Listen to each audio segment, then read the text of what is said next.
Assalamualaikum warahmatullahi wabarakatuh. Bismillahirrahmanirrahim. Alhamdulillah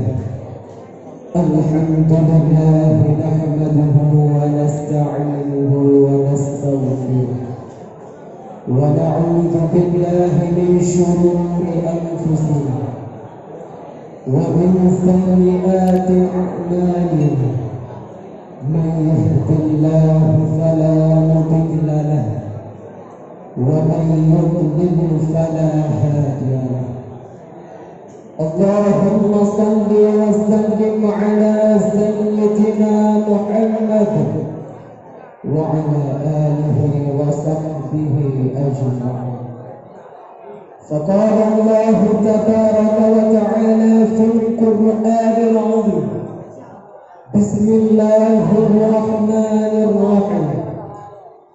من يعص الله ورسوله ويتعد حدوده يدخله نارا خالدا فيها.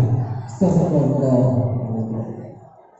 Kata-kata ta'zim wal keikraman yang pertama sekali kepada almarhum Ateuk dan almarhumah Ummi yang telah mendahului kita. Hanya doa yang dapat kita kirimkan. Allahumma ja'al qabrahum rawdatan min riyadil jinan wa la taj'al qabrahum hufratan min hufaril niran. Kata-kata ta'zim wal keikraman pula kepada pucuk pimpinan dayah Darul Muarrif dan Darul Muarrifah beserta seluruh staf Dewan Guru, dan penghormatan setinggi-tingginya kepada seluruh hadirin sedang talabah yang dirahmati oleh Allah. Ma'asyiral muslimin rahimakumullah. Secara kasat pandangan mata kita, keluarga kita, masyarakat di kampung kita, mereka tenggelam dalam kubangan dosa, tapi sebagian tidak merasa melakukan dosa. Oleh karena demikian, terbukalah hati al-muftakir untuk mengangkat sebuah syarahan yang bertema dosa yang dianggap biasa. Hadirin kaum muslimin rahimakumullah. Siapa yang tidak pernah berbuat dosa?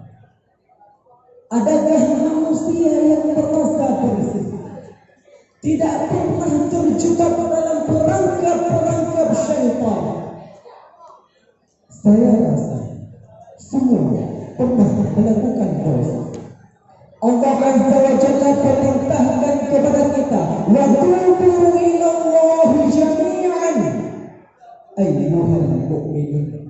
Bertaubatlah kalian semuanya, wahai orang-orang yang beriman. Hadirin kaum muslimin rahimakumullah.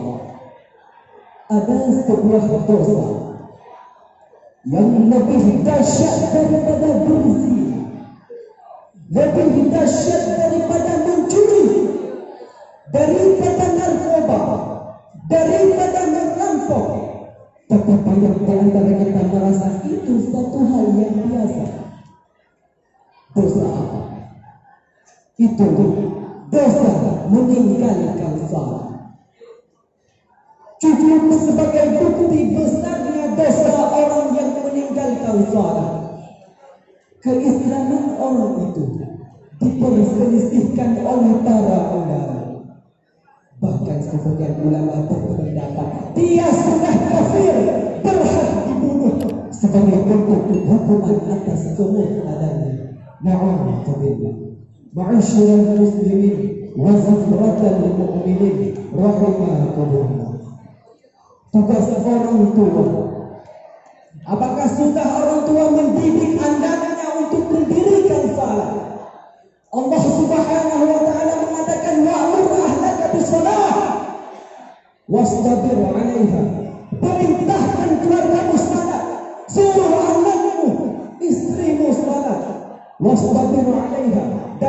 bersabarlah ketika engkau mengerjakannya. Penghuni neraka ketika ditanya masalakakum fi sakar, apa yang menyebabkan kalian berada di dalam neraka sakar? Apa jawab mereka? Lam nakun minal musallin, kami bukan termasuk orang-orang yang mendirikan salat. Tak main-main hadirin. Salat adalah rukun Islam yang kedua, diwajibkan dengan cara yang sangat-sangat istimewa. Allah mewajibkan salat kepada kita tidak melalui Jibril kemudian disampaikan kepada Nabi. Tidak. Nabi sendiri berangkat menuju Sidratul Muntaha, kemudian menerima perintah salat. As-salatu imanuddin, kata Nabi. Salat adalah tiangnya agama. Faman aqamaha faqad aqama din.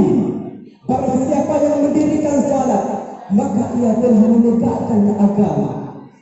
Wa man tarakaha faqad hadama din. Dan barang siapa yang meninggalkan salat, maka ia telah meruntuhkan agama. Lalu sebagian kita meremehkan salat 5 waktu, merasa sudah jadi orang baik karena dia tidak berzina, dia tidak main judi, dia tidak minum khamar, tapi dia tidak salat, anaknya tidak salat, istrinya tidak salat. Bayangkan semua itu seolah-olah kehidupannya abadi di dalam dunia ini. Padahal di surah Ali Imran Allah katakan, kullu nafsin dha'iqatul maut. Tiap-tiap yang bernyawa pasti akan merasakan yang namanya kematian. Betapa banyak di antara kita ketika keluar rumah, dia pasang kancing bajunya sendiri. Kemudian sampai rumah, yang membukakan kancingnya orang yang memandikan jenazah. Hadirin kaum muslimin sidang talabah yang dirahmati oleh Allah, kita hanya punya kesempatan satu kali dalam kehidupan.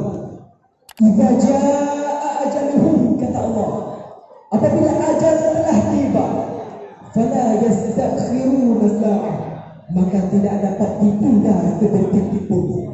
Ketika maut telah menyambar, kita hanya bisa menangis, kita hanya bisa menyesal, kita hanya bisa berteriak karena mendapat siksaan yang pedih dari Allah Jalla. Na'udzubillah. Coba kita perhatikan, coba kita lihat dan perhatikan kewajiban salat ini. Orang dalam kondisi sakit tetap wajib salat. Dia tidak bisa berwudu, tayamum. Dia tidak bisa tayamum, ditayamum.